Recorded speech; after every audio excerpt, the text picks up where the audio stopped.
வணக்கம். அனைத்து உறவுகளுக்கும் எனது இனிய காலை வணக்கத்தை தெரிவித்துக் கொள்கிறேன். ஒருவர் கடினமாக உழைத்து வாழ்க்கையில் முன்னேற்றம் அடைவார். உழைப்பையே பிரதானமாக நினைத்து போராடி உழைத்து முன்னேற்றம் அடையக்கூடிய அந்த ஜாதகர்களை அவருடைய உறவுகள், அவருடைய நண்பர்கள் அனைவரும் பார்த்து பொறாமைப்படக்கூடிய அளவுக்கு கடினமான உழைத்து வாழ்க்கையில் தன்னுடைய வாழ்வாதாரத்தை முன்னிலைப்படுத்தி தன்னிறைவு பெற்று விடுவார்கள்.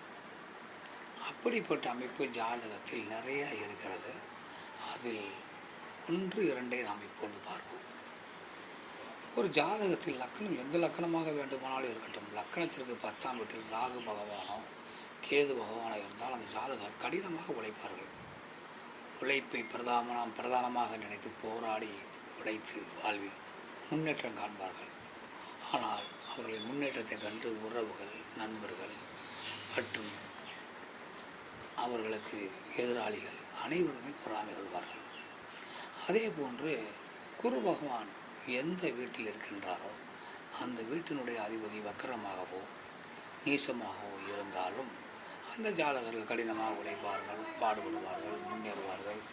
தன் வாழ்க்கையில் உழைப்பை பிரதானமாக நினைப்பார்கள்.